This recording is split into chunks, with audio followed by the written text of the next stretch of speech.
Hello friends, and welcome to the Hanged Man in the Moon. If this is your first time here, welcome. Thank you for coming. I'm pleased to meet you. If you've been here before, thank you for returning. I'm truly honored. Friends, if you are a returning visitor, you know that this is my series in which I use tarot and oracle cards to help me explore topics related to living the intentional life. And each week I do a very large, intense spread that I've been practicing and working with for a little over a month now, and I'm starting to get a little bit of a hang of it. I'll say a little bit of a hang of it rather than saying that I've achieved full mastery, because this spread, I think, could take a lifetime to truly explore fully. This is a spread based on the Tree of Life, and we'll get to that spread in just a moment. But before we do, let me ask you, what do you think about endings? Now, when we think of tarot, we usually think of cards like the Fool, or the Magician even, or one of the aces, the Ace of Wands, the Ace of Swords, the Ace of Cups, even the Ace of Pentacles or the Ace of Coins, depending on which system you're working with, as really exciting and interesting and cards of opening. And these are cards most of us look for seeing. Even a card like the World, where we see the end of a cycle which leads us into the liminal space of the beginning of another. Yeah, even the World, even though its completion often gives us that idea of a portal into something new, and we see the World as a very favorable card and a card that we hope will appear in our spreads a lot of the time. And yet, there are other cards. There are cards like the Devil. There are cards like the Tower, cards that look like endedness, change, but also endedness of something or another. There are other cards of endedness as well. And oftentimes we think of those cards as ones we pray will not appear in our spread, right? Do you agree? If you are a tarot-er, would you agree basically with that assessment? That those cards that look like endings are ones that we tend to, if not fear so much, at least hope we don't see very often. And that's understandable. We don't like the idea of things coming to an end most of the time. But there are times when endings are important. There are times when endings are beneficial. And I think that is where this spread is pointing us to. If you notice in the title, the title that I selected for this spread, I selected this time before I did the video.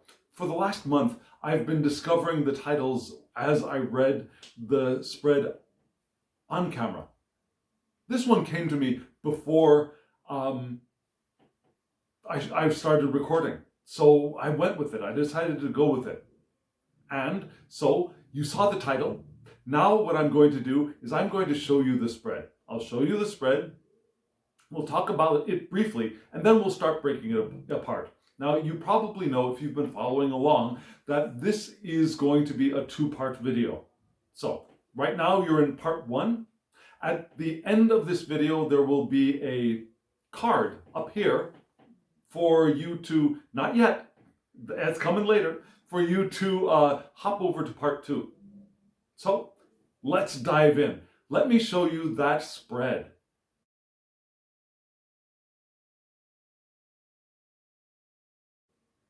That was the spread. And the title, sometimes it's about endings. Maybe you already noticed why I decided to title this video, or these two videos, that. Sometimes it is about endings. And we'll get into that in just a bit. But if you have been following along, you may have noticed that a couple of these decks have changed out. Yeah, I've got two new decks to be using now because the lunar cycle, the new moon has come and gone, and so I switched out two of the decks. I'm still keeping it in the system, the subsystem of the Egyptian tarots, but these two decks are based on an older version of the Egyptian tarot than the one that was created by C.C. Zane. C.C. Zane based his tarot on the deck that was reproduced in two different ways here. So if you want to know information about these decks, at the end of this video and at the end of part 2, there will be a short clip that gives you the names of the decks and the names of the creators. And in the description box below, there will be links for you to go and check out the decks and perhaps order one or most of them. One of these decks is very, very out of print, and I'm very sorry for that. But I found a copy and I just can't help myself from using it. So one of these decks, the deck by Stuart Kaplan, is very out of print. You might be able to find a copy on eBay if you want to shell out some money for it. It's a beautiful, simple deck. I mean, simply drawn deck. It's two-tone, right? So if you want that deck, you might be able to find it. The other decks are available. So go check them out. And one more thing I wanted to say. If you are not familiar with this spread, if you haven't been following along, or you didn't see my intro to this spread, I've got a video that explains this Tree of Life spread. And I'll put a card up here for you to hop over and check out the detailed explanation of this spread if you want to get a handle on what you're about to see. And then come back and watch this video then. If not, you can just follow along. That should be good too. So friends, what we're going to do now is we're going to break this down into the 3 sections of the Tree of Life. We're going to start in this video with the supernal triangle, the one at the very top, and then the first downward pointing triangle, which is titled several ways, either the emotional triangle or the ethical triangle. There are other names for it. So we'll do those 2 triangles of the Tree of Life, and then we'll stop and move over to part 2. Does it sound like a plan? I hope so, because that's what we're doing. Here we go. Let me show you the top triangle, the supernal triangle, right now.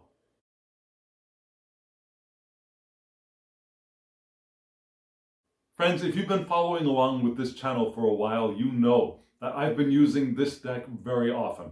It's a beautiful deck and I highly recommend it. It was my gateway drug to the Continental Tarots, which also include this, the Egyptian Tarot, which is in the lower triangles of the Tree of Life in this spread. So this is a gorgeous deck. And we start off, you saw at the top in Kether, we had the Ten of Swords reversed.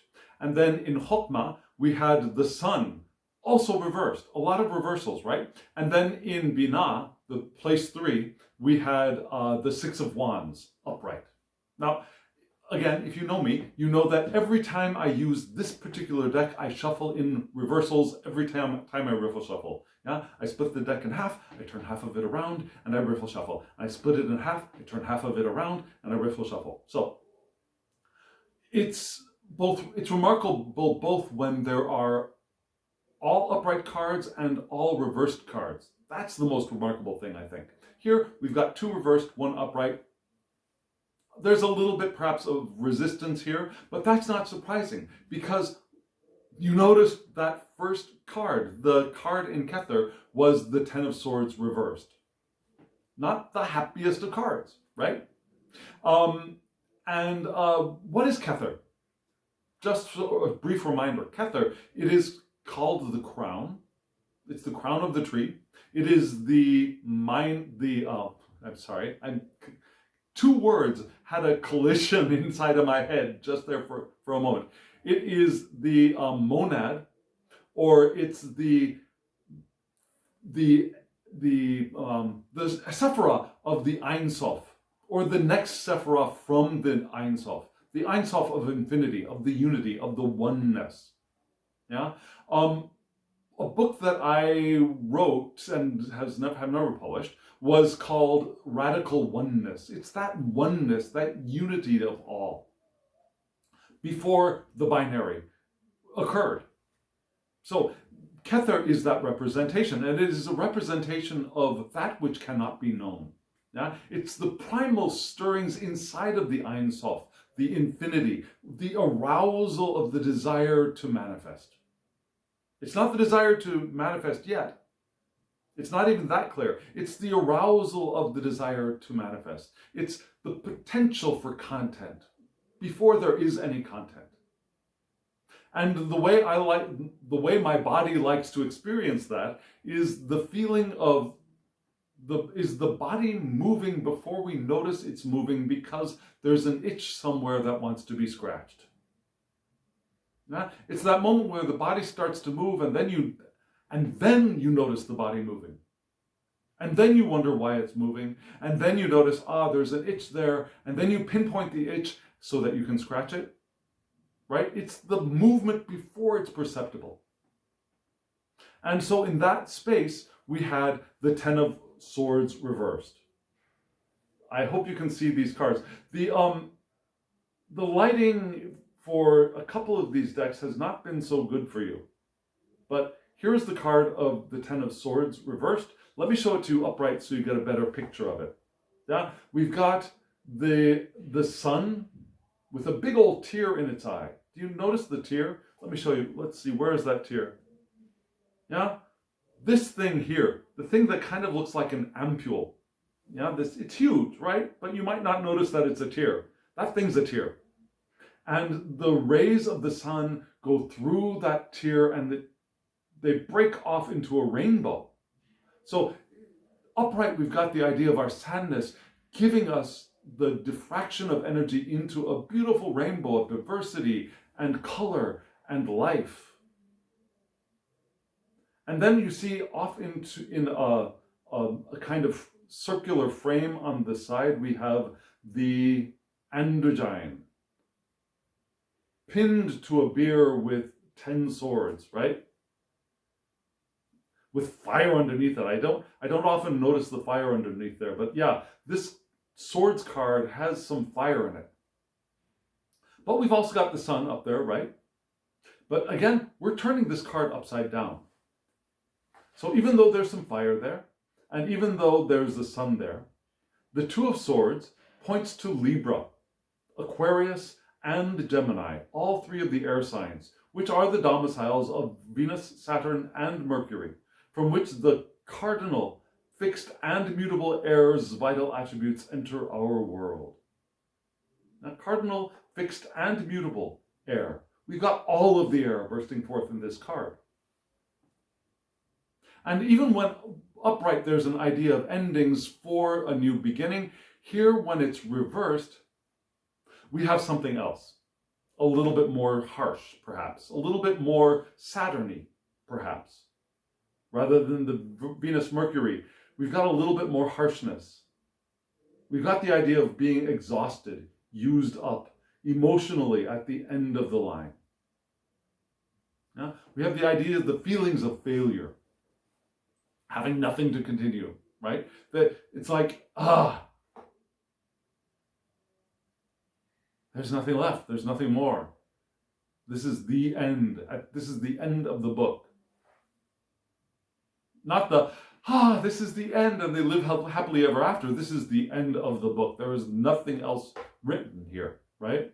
Feelings of anguish, grief, disbelief. The 7 stages, or 7? Or is it 5 stages of, I don't know, what is her name? Kubler-Ross, right? Who wrote the 5 stages of grief? Or is it 7? Anyways, there are a bunch of stages of grief. So all of those can be put here. Disbelief, maybe bargaining could be included here as well. And hopefully acceptance will be included. Yeah, I think we've gone beyond the stage of what do we call it when we first not disbelief, but where we push it away, we push it aside, we ignore it. There's a word for that she used, and I forget the word right now. But that thing, we've moved past that stage of grief. And so what is this card here? In the Ein Sof, in the Kether, I should say, where we haven't noticed it yet, but it's there. It's there, itching to manifest into our lives all of this endedness and this feeling of failure and grief and emotionally drained and wiped out and used up like an old dirty rag and ready to be tossed away, right? That's what's coming. That's what's waiting in the wings. Sometimes that is waiting in the wings. So what are we supposed to do with that? Well, one thing that we can do is that we can remember that it can be time for us to remember our eternal nature. That there are no endings, even though we notice in our reality a sense of very strong, painful ending, that there are no endings. We want to find a way to move past the existential crisis that this card is indicating and be ready to move on to the next. It's not the time to desperately search for the next. It's not the, oh my God, this is ending, what's the next thing? Right? It's not the desperate search for the next thing, but rather preparing ourselves for the next thing. By releasing ourselves from the past. That's what this card is reminding us to do when that time comes. Because it hasn't come yet, because this is in the spot of Kether. So, sometimes it is about endings. And this spread is, I think, helping us to imagine and feel our way through that. Because it hasn't happened yet, so we can prepare ourselves for when it does happen. And we want it to happen. Can you accept that? That we want it to happen? That the ending of whatever it is that it's ending, whether it's the end of a relationship, have you ever had a relationship that has ended? Are you experiencing the end of a relationship now? The ending of a job. I went through that recently. I know the grief and the pain and the feelings of being unvalued, unworthy perhaps, but mostly unvalued, and the feeling of having been betrayed, even with the ending of a job as well. I don't mean like a project that has come to a natural end because the project was completed, but like losing a job. Yeah? Have you ever experienced that? Is that a good thing? It's got to be a good thing. We may not notice it at the moment. We may not feel it at the moment. But it's got to be a good thing. Not so much because everything has a purpose. I'm not going there, but because the ending gives us several gifts. And maybe we'll be able to find what those gifts are by reading through this spread. Does that make sense? So this is where we begin, because sometimes it is about endings. Sometimes it's about an ending of a job, of a relationship. Perhaps a family member has died. That could be here as well. Family member, a friend. Perhaps it's about the ending of a passion. A physical passion, but a passion of an interest like tarot. Some people, believe it or not, some people find that they've lost their urge to, or their desire, or the flame that has supported their tarot practice, and suddenly they reach what they feel like is an end to my tarot practice. Oh my God, that could be I'm not saying that you got to give up your cards. I'm just saying that could be one of various kinds of endings, right? Tarot, painting, maybe some creative hobby or activity that you have been engaged in for a time and have been so absorbed in it, and then suddenly there's like this ending for some reason. Have you ever experienced something like that?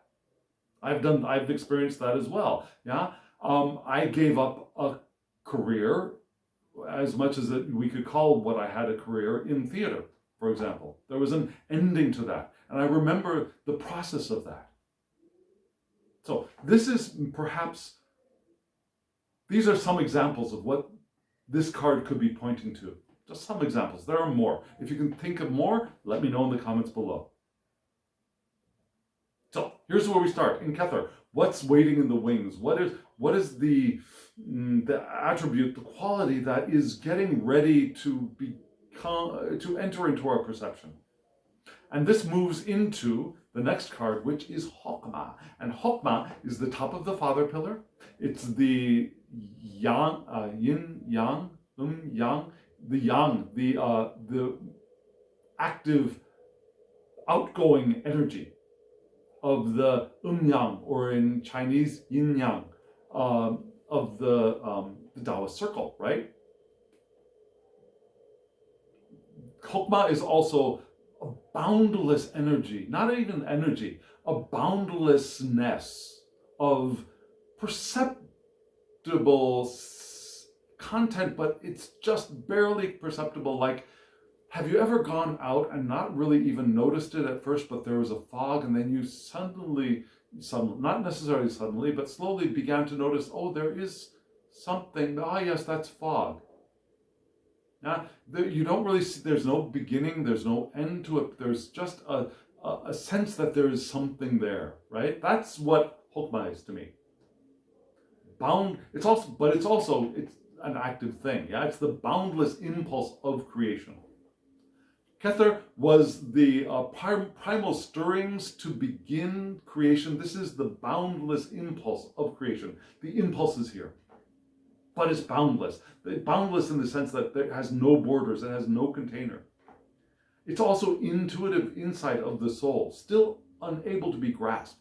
We notice content from the soul, from the unconscious, and there's content, but there's not even a symbol there for us to apprehend. It's just, there's something there and we notice it. What is it? I don't know, but it's there. There's something there. Now that's what Hokmah is, the boundlessness. But it's also positive, right? And in that spot, we had the sun in reverse. And the sun in reverse, what is that? The sun, well, let me show it to you upright. It's a beautiful card. Very different from Pamela Coleman Smith's sun card with the naked baby on the horse with a banner riding in front of this huge sun in the sky. Usually in front of some kind of a wall, right? With sunflowers in the background. Here we have this gorgeous Apollo sun figure here by a tree. And in the distance there is a couple entwined in a passionate embrace. Beautiful sun basking in and enjoying the powerful rays of the sun imagery. Yeah? Lovely card, all that green. The sun-headed Apollo figure is even holding the branch of the tree in his hands. Beautiful card. And in reverse, it is still a beautiful card. And the sun points to Pisces. Odd, isn't it? Pisces is a total large water sign, right? And here we have the energy of Pisces for the sun. So it points to Pisces, which is the domicile of Jupiter, from which mutable waters, fire, vital attributes enter our world. Mutable water. Now we came from a triplicacy of air attributes, fixed. And so it's about thought too, right? Both fixed thought, mutable thought, and cardinal thought. The thoughts that point forward, the thoughts that are trying to manage what is here, the thoughts that are a little bit stubborn but are solid. All of those things were in that Ten of Swords, even in reverse. Here we've got mutable water, and Jupiter basking in that. In reverse, we've got maybe a little less basking. But because this is a major arcana card, we have things like Hebrew letters also associated here. We have Kof, which is the back of the head. It could be the monkey mind, the mimic of human behavior. Overcoming our animal nature is part of that Kof. It's imitation of human life. It's not the real human life, it's the imitation of it. And perhaps our call to be the trainer rather than the manager or the master or trying to overcome and overwhelm it. We want to be the trainer of that amygdala, back of the head, amygdala brain, right? We also have the rune, ehwaz, associated with the sun. Ehwaz is a horse. So we have the idea of riding and progress.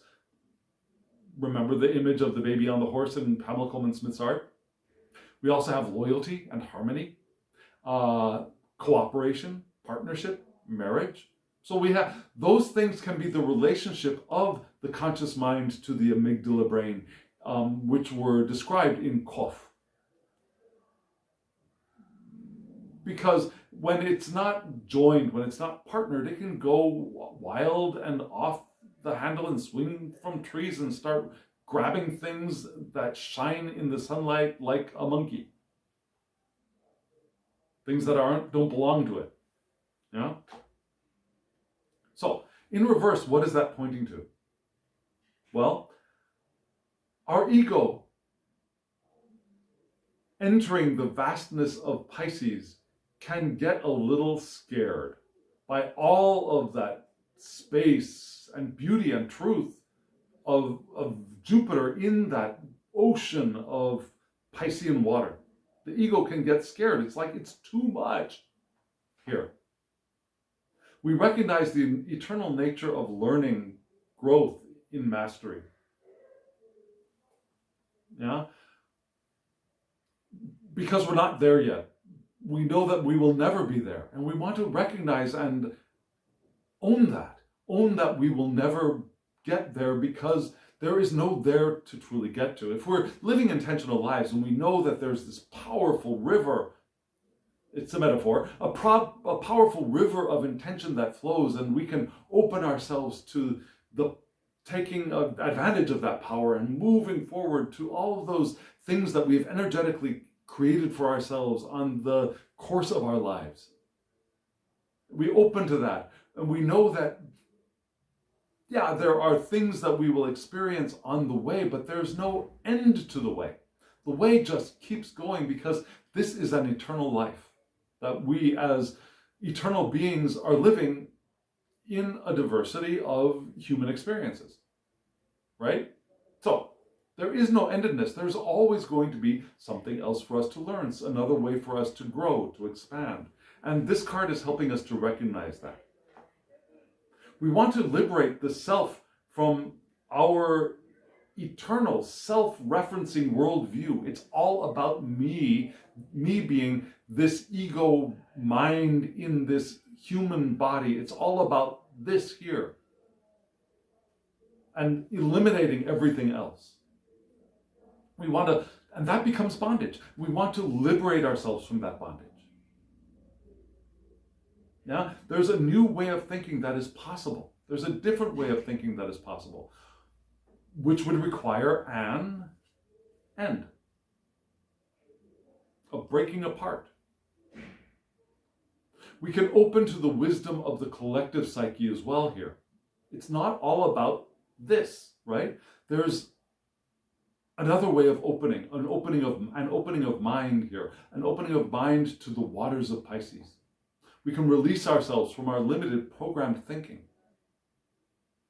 But in order to do that, we sometimes need a good kick in the butt. And that kick of the butt in the butt is this waiting in the wings, perhaps. Does that make sense? And believe it or not, this is the top of the pillar of mercy. This is the joy, this here. This is the culmination of return to union with the divine. Ain't that clever? So what happens? Yeah, Chokmah is paired to Binah, and Binah has the Six of Wands. This is the mother pillar, the top of the mother pillar. This is the divine mother. This is the feminine, the female aspect of the divine. This is Sophia, prepared to come down into the creation that she is manifesting in Malkut. Yeah, this is the Sephirah that receives the energy from Chokmah, that fog that has boundlessness, and here gives stabilization and form to that, gives shape, not manifestation, but shape and a container for it. Now, this is where it collects, not so much collects, but receives that energy and starts putting a place to it, a locus to it. And in that locus, that energy begins to bounce around a little bit, starts to increase its energetic state and diversify. Like light coming into a house of mirrors, the light bounces around and builds energy, and diversity of color and spectrum starts to become visible. That's all here at the top of severity of the mother pillar. It's also a womb, like a mother's womb, that gives shape to the life that has poured into it from Hokmah. Increasing, adding variety. Like the two cells meet and then the cells begin to divide, to become a being, right? That diversity. It hasn't become an embryo yet, but those cells have started to divide here, to become a larger mass of perceptible stuff. It's not a human or a dog or a cat or any other living being yet, but there's a larger mass of that stuff that is perceptible. And that is here in the Six of Wands, upright. Beautiful image of the lion and the eagle, the raptor, in a very happy relationship. Now we see all the flora around them. It's a wands card, but there isn't much fire here. But we do have the wands. Now we have the triangles of the upward and downward pointing triangles of perhaps fire and water, but also perhaps of the supernal triangle and the first indication of the first downward pointing psychological triangle or the ethical triangle. It's indicated here. And the Six of Wands is the Leo, decadent of Leo, and its subruler, the Sun. The Sun. And notice there's even a sun here, right? The Sun, from which the fixed aspect of fixed fire's vital attributes enter our world. And frankly, this is one of my cards too. This is one of my cards. My sun sign is Leo. So this is one of the most absolute Leonine cards in the deck. It's the Leo, decadent of Leo.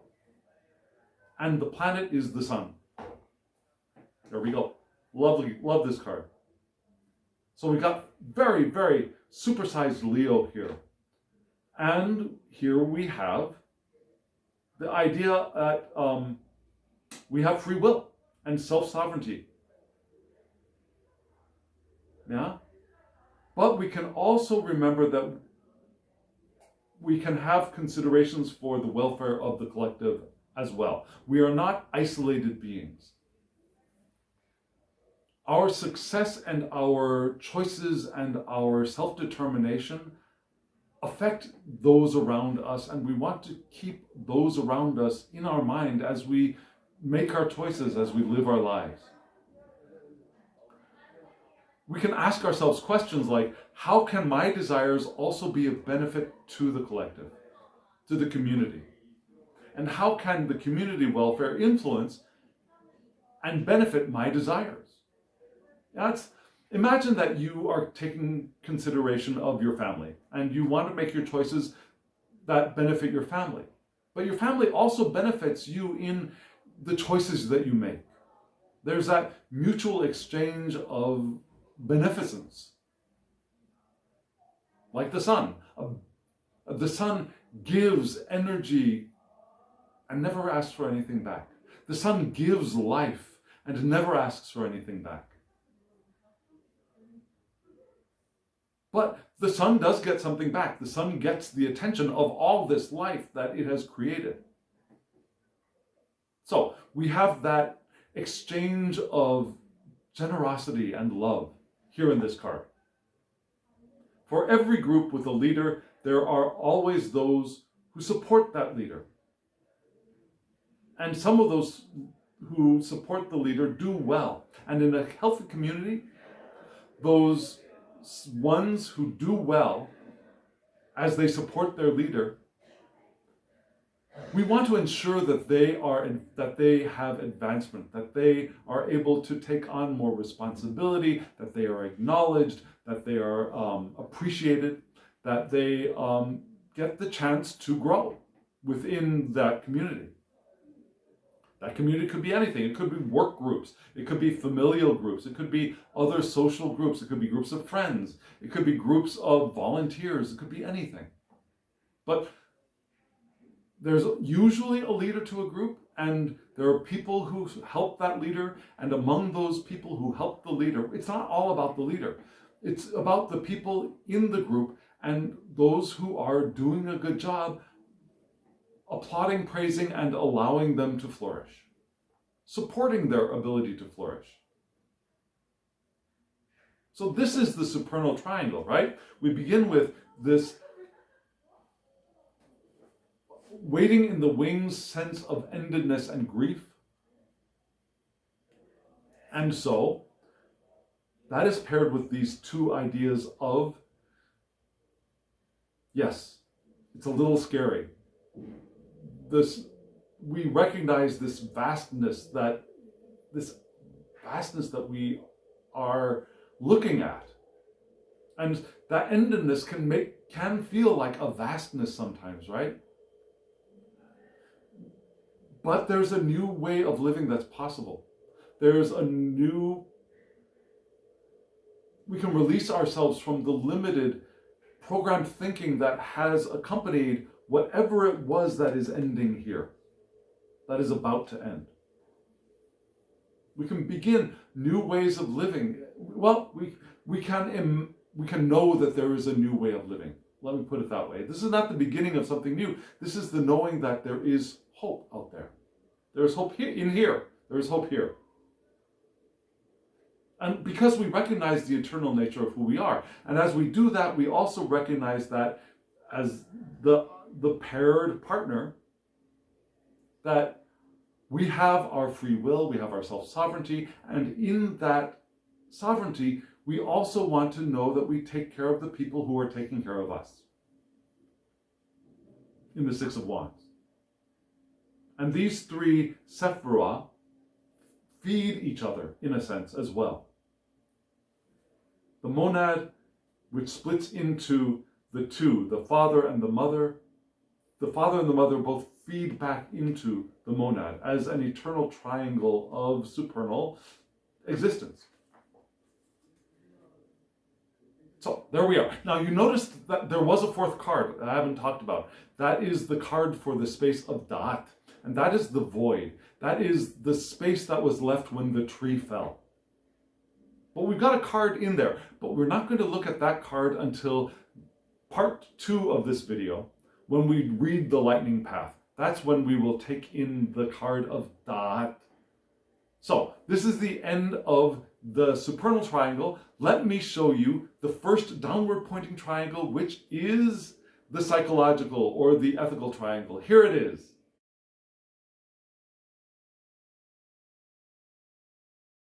So this was the psychological triangle or the ethical triangle. And isn't that a gorgeous deck? It might be a little bit difficult to see some of the details because of the gorgeous colors and the design. It's just beautiful. This card is from, this deck is from Make Playing Cards, and I highly recommend it if you are interested in having a little bit of diversity in your Egyptian style tarot library. It's just, it's vibrant, it's energetic, and it's inspiring. I've got to say it, it's inspiring. It's lovely. I love it. Anyways, so this was the, again, which triangle are we talking about? We're talking about the emotional triangle or the ethical triangle.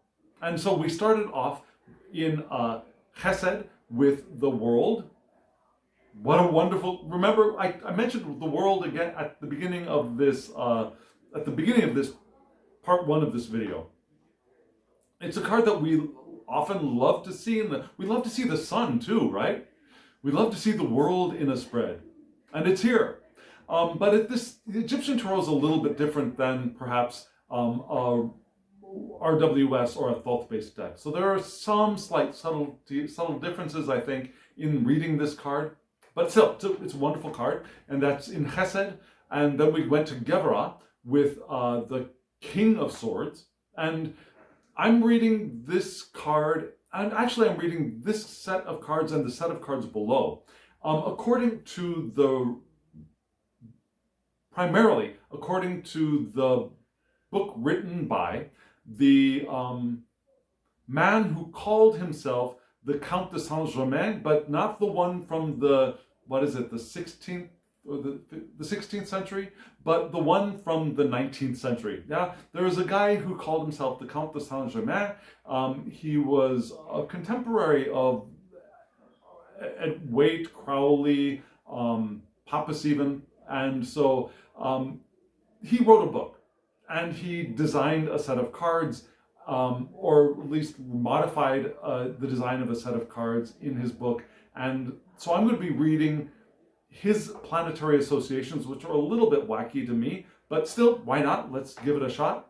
I'll be reading primarily from his meanings and the meanings of C.C. Zane's Sacred Tarot book. Those meanings are going to be supplemental information, if that makes sense. My primary source is going to be this odd Count de Saint-Germain guy with his odd ideas about astrological associations, and some of the supplemental ideas will be coming from C.C. Zane. Okay, that's where we're going. So, the King of Swords. Oh, why was I saying that? I was saying that because C.C. Zane, in his deck, he decided to flip the suits around. So in his deck, the King of Swords is the King of Earth, and the King of Discs is the King of Air. We're not going to do that, because that's not the way that the Count de Saint-Germain envisioned his deck. So we're going to keep Air for Swords and Earth for Discs. But, so instead of supplementing with the King of Swords information from the C.C. Zane, I'm going to be doing his King of Air, which is, in his deck, the King of Discs. But it's still the King of Air, right? That makes sense, I hope. I'm not going to say that ever again. There's a one and done explanation for this lunar cycle of readings. So, here, the King of Swords was in, where are we now? Was in Gevurah. And then at the heart, at the center, we had the Two of Swords. The Two of Swords for Tiferet. And we're going to start, as we should, with the world. We are the world. And the world showed up in Hesed. And I don't know if you can see this, but there's a circle at the top with the four fixed astrological signs, I believe, right? Yes, we have the four fixed astrological signs at the 4 points of the circle. In the center of the circle, we've got the dove, reminding us of both the Holy Spirit and Sophia coming into the world. And below this bird, there's this either ray of light or path. And on that ray of light or path, there sits a female figure playing an instrument, right? So, interestingly, the world card in this deck and in C.C. Zane's deck points to, believe it or not, the sun. Now we've got another manifestation, another indication, that's the word, an indication of the sun in this spread. So there's, for a card, for a spread that is based on the entering of endedness, we've got a lot of sunlight pouring in, which is good, because sunlight is clarifying, right? So this sun, which is housed in Leo, brings fixed fire's vital attributes into our natal charts, into the question that we're asking of the Tarot, and into the world. And because this is a major arcana, we have both a Hebrew letter and a rune. The Hebrew letter is shin, which means tooth. Yeah, tooth. Steadfastness in faith. It means one careful with their actions, but also strength. Yeah, the strength to do and the care to do it well, carefully, without making a mess of things. The changeless one is here as well. The changeless one through changes, because, of course, like the wisdom of Solomon, the only thing certain is change. Now, this too shall pass. Now, everything is going to pass, but there is a changelessness that moves through those temporal changes. And that's what this one is, the changeless one that moves through the changes. Or it could also be change for the good. This is all shin that we're talking about, right? The Hebrew letter shin, which looks like and is representation of a tooth. It's also the year of 4 seasons for shin, which is good for the world card, right? We got the 4 seasons here as well, with those 4 fixed signs. It's also the number 300, if that means anything to you. 300 is the number of divine power. So we got divine power here in the world card. What better place to have divine power? Now we've built up to this ultimate world card before the liminal space of the Fool, which brings us back to the Magus or the Magician or whatever you want to call card number 1. So here we have the 300 divine power. We also have a rune, Laguz. Laguz, it means lake or water, and it's energy and renewal, perfect for the world card. Regeneration. It can be dreams or fantasies, the unknown or the hidden, the deep, which kind of makes me think of the moon card, but also achieving goals is here. Achieving goals, energy, renewal, regeneration, definitely world attributes, world card attributes. So what is this card pointing at? And what I didn't tell you about the Sephirah, did I? The Sephirah is Chesed. Chesed is loving kindness. It's the loving kindness core of the pillar of mercy. It's the eager and ardent desire, either to or for something or against it. It's cosmic laws coming into being. Those cosmic laws like peace, justice, kindness, fairness, order. Now, it's not the more definite things like science and psychology, but those truth, love, goodness, those kinds of large, embracing archetypal ideas. They're all here in Chesed. And so the world is in that spot for us here. Now we've moved from that supernal triangle into the emotional triangle here with all of that, of steadfastness, faith, careful power, but careful use of that power, and also regeneration and renewal and cycles are potential here. That's where our love and our kindness are going to flow from. Also, the high position in accordance with our natural surroundings. A little bit of an echo of that 6 of Wands. But we also have ideas of application of our willpower here. We can put our willpower into action. We can know ourselves and our success. Those are potential here. We can utilize our creative imaginations here as well.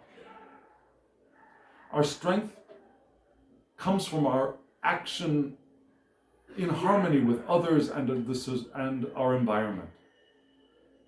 Rather than trying to struggle against things, we're acting harmoniously with other people and with the environment. And we take pleasure in that. We take pleasure in the work that we are doing. Perfection through persistence.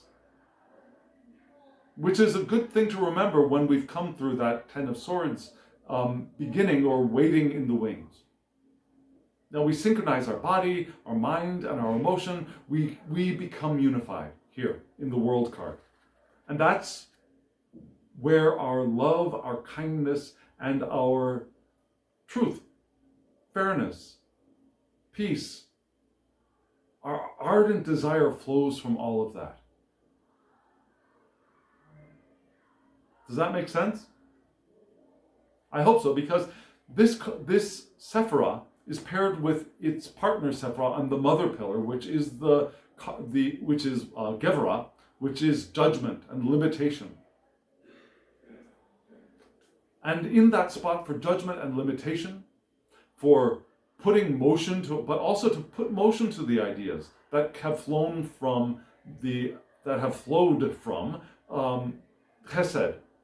So those ideas of truth and love and goodness and peace and fairness here, they are given motion. They're given action. They're given wheels, feet. They're given feet, as we say in modern parlance. Yeah, because these two Sephirah act in concert with one another. They're the two hands of creation, forming things into a shape. It's not the manifestation yet, but remember we got some boundaries and a little bit of limitation in Binah. So these two hands take that raw clay that came from Binah and start putting it into some kind of a form. And this is one of them is the form of love and caressing, and one of them is the forming through limitations and judgment and criteria. And so that comes with the King of Swords, which kind of makes sense, right? As being that the limiting, the criteria, the judgment part of the spread. The King of Swords. Beautiful card. Simple card. We got this figure, male-looking figure in a skirt, holding a sword right up. Very simple, very plain. Love the colors. And the King of Swords is Aquarius. So this card points to Aquarius, which is the domicile of Saturn, from which these fixed heirs, vital attributes enter our world. Yeah, a little bit of stubbornness is potential here, but fixed, clear. Not so much moving forward, but penetrating in the here and now. And what kind of attributes are entering here in that area of judgment and of putting motion to the laws which flowed into us from Chesed? Well, this is the strategist at work. This is mastery of organization. It's time to start putting things in place. Now we had all of these broad ideas of willpower and knowing our success and creative imagination. And here we say, okay, so that's great. Now let's put those elements that we've discovered into a place that can be worked with and that can be usable. But it's not a conservative order, it's a progressive order, right? Because Aquarius is progressive, moving perhaps beyond, at least at the front of their crowd, whoever their crowd is, whoever their peeps are, whoever their people are. They're at the front line of manifestation, of creation, of progress. They use speech effectively with good result. They speak well, they get people interested and energized. They love being with people and the interchange of ideas with them. It's not so much of a love fest as it's a thought fest. And because of that, they can sometimes appear distant or cold, but they're friendly. They are pleasant to be around. They're cheerful. They're cheerful progressives, not the grumpy progressive, like perhaps Bernie Sanders. Do you know Bernie Sanders? Bernie Sanders is a really famous progressive in the United States and now becoming an internationally famous figure. But he's a little bit of a grump kind of guy a lot of the time. At least that's the way he looks. He reads that way a lot of the time. But an Aquarius is a cheerful progressive. Interested in education, new discoveries, current events and old. They don't forget the past. especially the very, very old, they look through that and discover the gems that were left behind by our ancestors and bring them forth and say, let's move forward with these things. They are unconventional. They have unconventional outlooks on life, on love, mostly on life, on the way things can be, the way things can progress, the way things can evolve. They're creative. Now, being progressive requires creativity because there's no standard for them to fall back on. The movement forward is necessarily creative. They're concerned with the welfare of society, of their people, their group, but also the broader society as well. They want us as both humanity, as a planet, as a galaxy, perhaps even a universe, to evolve in a way that is both beneficial, loving, and joyful and free. So this Aquarian king tells us that we can learn wisdom that is best accompanied with practical application. It's not just thought forms. It's not just swimming through a sea of ideas. It's bringing those ideas into action to the real world, which is part of that, like I said, the hands molding the clay. And this is the most active molder, if that makes sense, here with the King of Swords. Now molding those progressive ideas and thoughts and creative ideas and thoughts into some kind of applicable, practical application. That's it, practical application.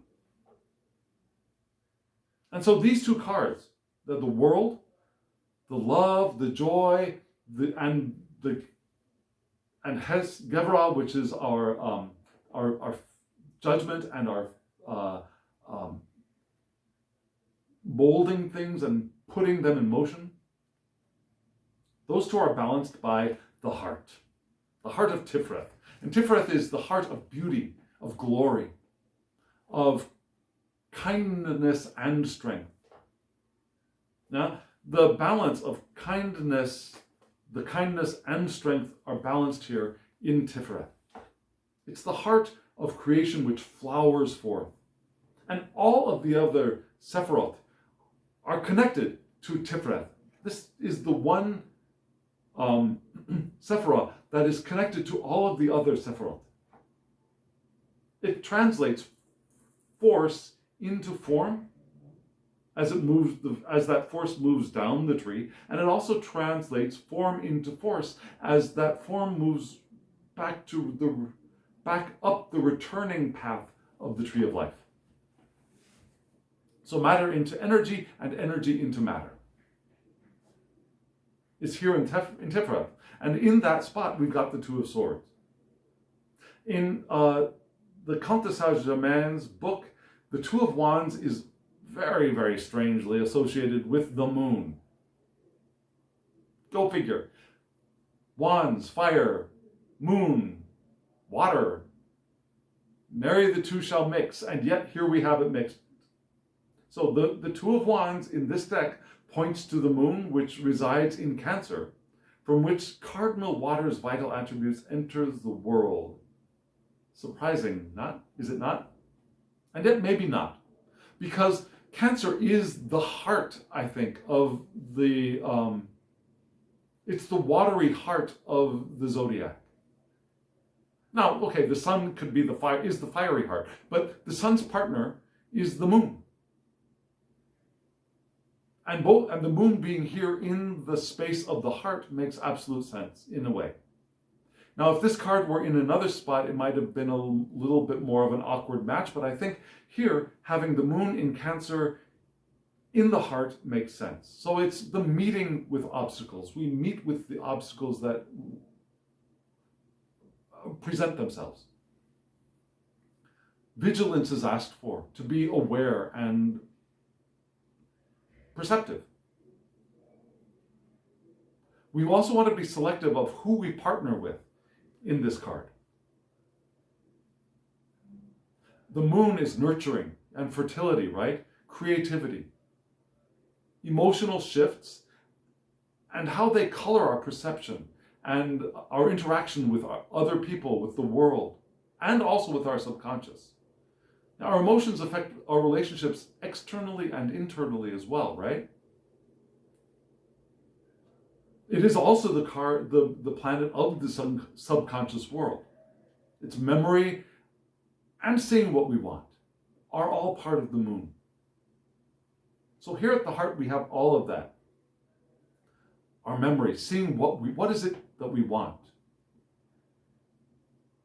How is our emotional reaction affecting our relationship with other people and affecting our internal relationship? Are we being careful of who we're partnering with? Or are we letting anybody come into our emotional, mental, psychic space, physical space? Are we nurturing ourselves? Are we nurturing those around us? So we've got that balance here of, again, our willpower, know yourself, your success, your imagination, and on the other hand, we have progression, being friendly, being kind, but moving forward, and being concerned with the welfare of society, but also being interested in creation of the new, of creation of the progress. And that is balanced at the center here with our emotional shifts, our emotional changes, being present to those, meeting with whatever obstacles present themselves to us, being vigilant, being selective of who we partner with, but also being open to receiving information from our subconscious, from our memory, from our desire.